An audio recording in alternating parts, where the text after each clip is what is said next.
Teníem una caseta a les Gavarres. L'altra àvia, per part de mare, era una àvia política, tenia un mas i al costat hi havia un paller que eren 4 pedres, 3 parets de pedra mig trencades. I el meu avi va decidir que allà hi feia una caseta. I tothom va dir que estava com una cabra, però allí va anant cada dissabte i cada diumenge a treballar allà. Fins que vam acabar tota la família, la meva mare prenyada de mi amb la carretilla, i tothom fent ciment, tothom posant teules, tothom posant terra. M'ensenyava a fer per terres, a fer ciment, i feia de tot. I si feia una cadira, doncs anava allà i li posava els claus perquè s'aguantés, perquè jo era molt petita com perquè quedés ben aguantada. Ell ajudava a que les coses que jo fes acabessin bé. I crec que això em va ajudar molt a veure'm capaç de construir coses i de fer.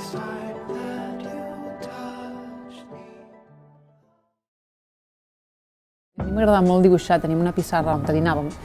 I acabava de dinar i dibuixava la pissarra, m'encantava la pissarra. I deien que quan dibuixava un gos, així, que semblava que corrés. Ah, però sembla que corre, és veritat. I així, i me van animar, amb aquest tema me van animar. I tots els llibres, no escoltava gaire classe i dibuixava totes les pàgines dibuixades. I després hi ha Belles Arts. Quan vaig acabar, vaig començar a treballar amb un pintor d'escenografia, amb un mestre pintor, que es deia Manalet. Allà vaig aprendre a imitar marbre, totes aquestes tècniques d'escenografia. Les empreses amb qui treballava en aquell moment no tenien feina per donar-me i me van dir hi ha una gent de Madrid que voldria que treballessis amb ells. Vaig parlar amb ells i me'n vaig anar cap a Madrid. I allà vaig començar a fer, en lloc de pintar només decorats, vaig començar a modelar carrosses de reis, pels lunis o per no sé què. Després ja agafàvem pòrex, el tallàvem, l'enganxàvem, el modelàvem, l'enresinàvem. I allà sí que vaig començar a modelar. I que llis el cel blau, com cada cop que miro tot segueix igual. A Palamós hi havia 7 persones que van estar deportades al camp de Mauthausen i els familiars de les víctimes no tenien un lloc on recordar-los i van decidir en el cementiri de Sant Joan de la Fosca posar un homenatge. Vaig pensar en la mort, era molt recent la mort del meu avi i a més no havia sigut capaç ni de dir unes paraules i és un personatge que ha sigut clau en la meva vida des d'aprendre a fer ciment a coses més emocionals, vull dir. Hola, soc la Tània i soc escultora.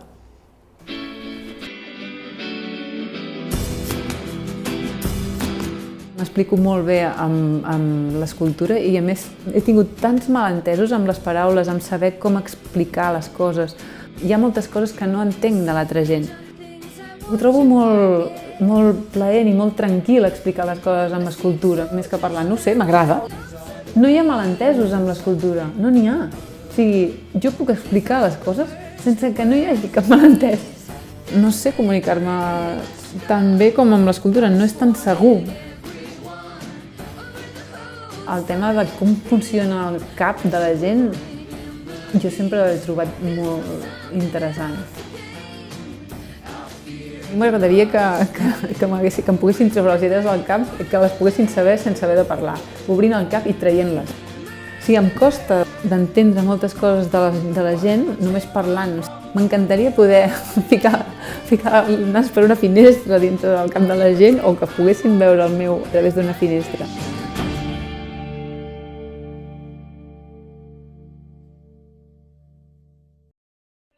Comença per obrir un bloc de dibuix, agafar un llapis i posar-me a dibuixar. O sigui, el que me vingui al cap, que m'agrada molt fer caps, no sé per què, m'agrada fer caps.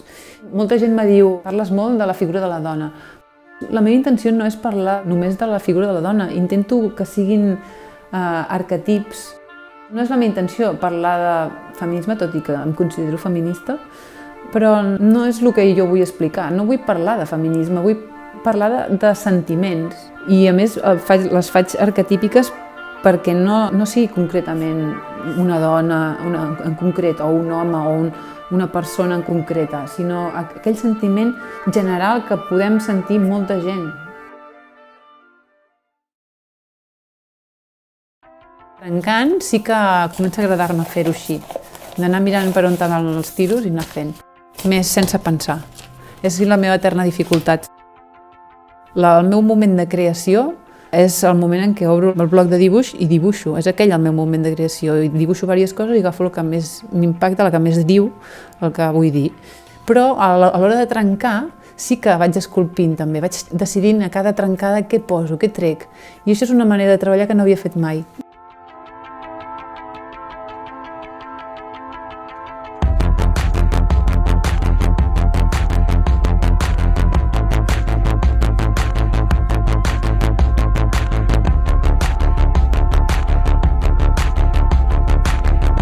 Clar, porto 20 anys fent encàrrecs. Els encàrrecs me donen planos de les coses que he de fer, els acabats, m'expliquen el color, quin ha de ser exactament, me donen mostres. M'acosta molt de treballar sense haver previst el que sortirà, deixant que l'obra decideixi les coses, que l'atzar decideixi, em costa. Ara ho estic començant a fer amb això. Una vegada ja he fet la peça, la trenco i l'atzar també acaba dient on hi va una esquerda, on no. Jo també decideixo molt, però bueno, és com anar fent a la mesura que vaig fent, no? No està predit d'entrada que serà d'aquella manera exactament. De construcció, primer va començar volent ser una peça amb una trencada enmig de la cara, que anava des de dalt del crani fins a sota la barbeta, pel mig trencada, una esquerda. La vaig trencar i va caure tota la meitat. Llavors me la vaig mirar i va passar en Lluís i em va dir, tia, està guai també sense això. Vaig estar intentant tornar-la a posar bé. I la veritat és que després vaig buidar-la. Sempre em va venir al cap una metàfora que era com si dintre del cap hi tinguéssim un despatx on els papers volen, es barregen, surten volant per un cop d'aire, una taula amb les estanteries, tot ben posat, amb les teves idees, que per mi eren com papers escrits o dibuixats. I em vaig imaginar això dintre del cap. Quan un cop es va obrir, un cop es va trencar i va estar allà exposada, vaig pensar, doncs, què hi tenim a dintre del cap? Aquest despatx, amb aquesta taula de fusta, amb aquestes cartes escrites, aquests papers arrugats, tirats a terra perquè no t'han sortit bé, els dibuixos de nen petit, dibuixos de... no sé, tot això, llibres, coses...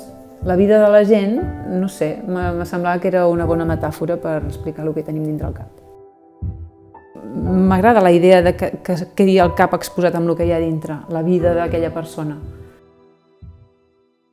L'escultura del temps a dintre el cap porta una màquina que va a tot drap, a mode de cervell, i fa una fressa molt ràpida, va fent tat-tat-tat-tat-tat, i el pèndol va molt a poc, però és implacable. Tic, tac, tic, tac. Molt més fort, molt més greu, que no para mai. I el rellotge parla de les nostres tripes, com estem funcionant, no?, per dins, i el pèndol parla a les dones se'ns acaba el temps, tenim un plaç de temps per ser mares, per exemple.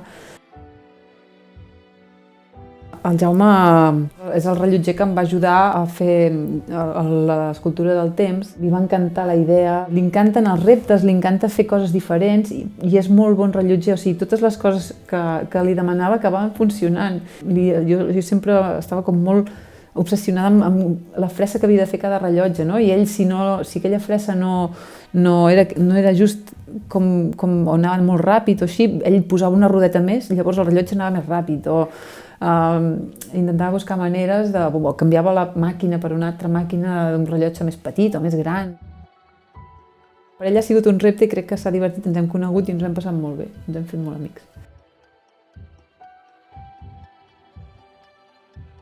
Castells en l'aire està feta de fustes, perquè aquell senyor construïa amb fustes i quan em vaig posar amb el bloc de notes a dibuixar el que em venia al cap, que és tal com faig les coses, va sortir la torre aquella, em va vindre a la ment, estava pensant en com et vola la imaginació quan penses en alguna cosa i vaig pensar en castells en l'aire i en aquell senyor que ell el que volia era fer cabanes. Però és que em va impressionar molt quan hi vaig anar de petita i vaig anar anant diverses vegades més després i van anar evolucionant.